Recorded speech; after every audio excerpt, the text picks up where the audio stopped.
No, when you're dealing with one random number generator, there's nothing to correlate against other than somebody's attention. Sure. So you just have one physical device.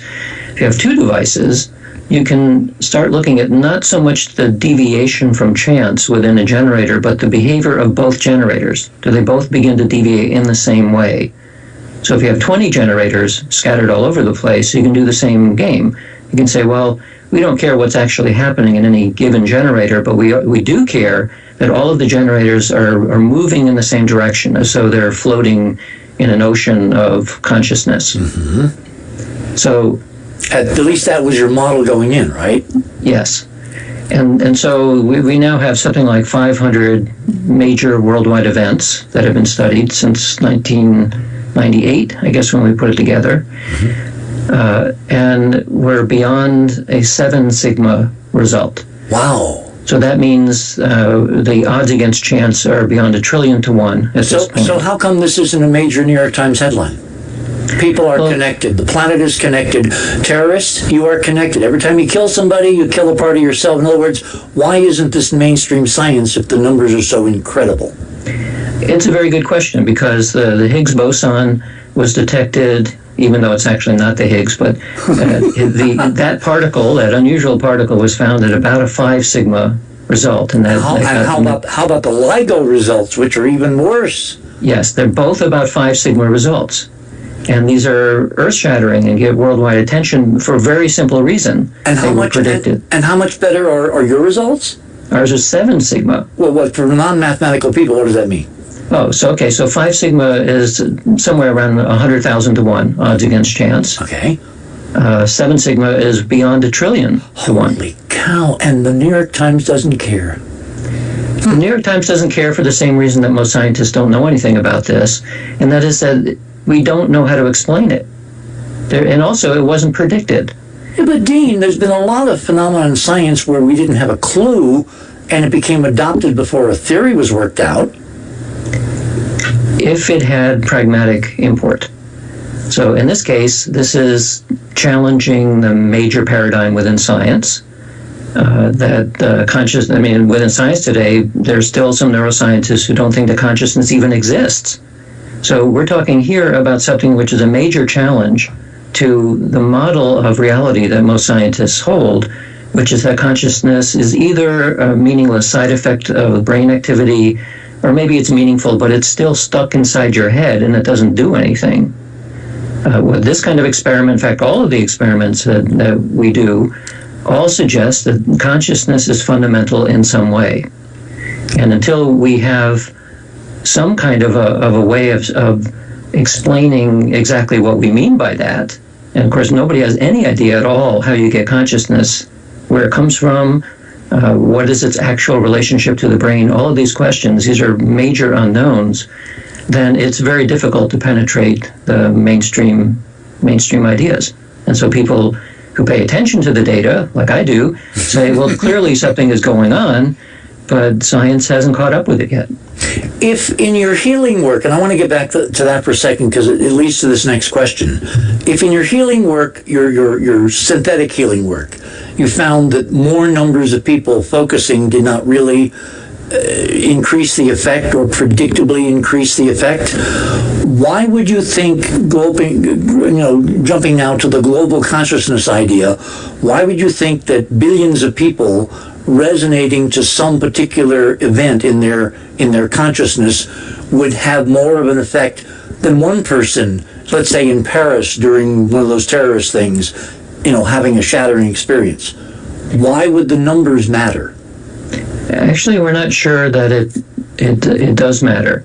From an experimental point of view, we would love to do an experiment where we had 1 billion people staring at one person. And the only way we can think about doing something like that is through live television broadcast, where we wire somebody up and simply see whether that person reacts differently when the video is on them versus not. And so we can't do that because TV people don't. Oh, you dropped out again. Experiment, which we're Dean, developing. I'm sorry. Skype dropped out. Can you read that whole last part, please? Okay. So it's very difficult to do an experiment which we want to do, which is to wire up somebody, point a video camera at them, and then broadcast it out so 1 billion people are looking at them. And of course, unbeknownst to the person who's the patient or the target in this case. And that way we would be able to see that is there a much bigger effect in somebody who's being stared at by 1 billion people. The most we've ever done in the lab is about 4 or 5. And it may not be enough to see a big effect. Why can't you do this with the World Wide Web? We could, but even then, we may get 1,000 people at the same time. It's simply something that we haven't done. But here's something that we are going to try, and we're in the process of developing it. You would go to a web page, and you would look at video broadcast. It could be some TV show or something of that sort. And it's either live or it's pre-recorded. So if it's live, we choose something where there are at least millions of people watching simultaneously. And if it's pre-recorded, you may be the only one who's watching it.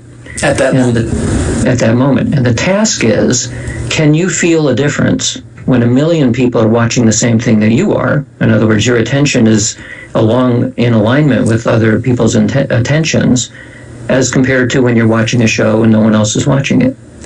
So that would give us a clue as to whether or not there is something different about millions or billions of people all in alignment at the same time as compared to when they're not. Well, again, coming at this anecdotally from just a general kind of knowing what people are thinking in this business, Peter Jennings, many years ago, when we have these national crises where CNN is broadcasting 24/7 and MSNBC and Fox and the major networks are breaking in and all that, he called this the national campfire. And he strongly insisted, God rest his soul, that there was a difference between a live event where everybody is connected through that consciousness, that attention to one thing, and something on tape, something that's pre-recorded, something that you can look at any time.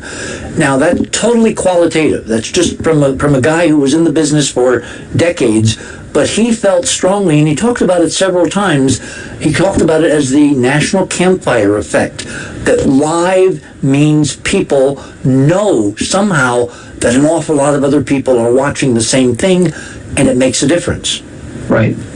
Yeah, and that's why we think that the Global Consciousness Project is working.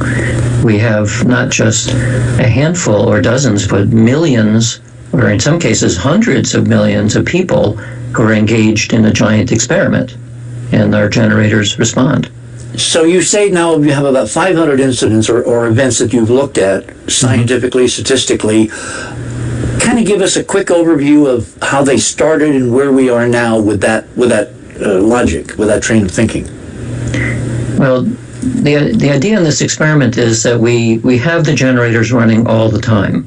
And it was designed this way because we would never know in advance if some major event was going to happen that we didn't know about, like a terrorist activity or an earthquake or something.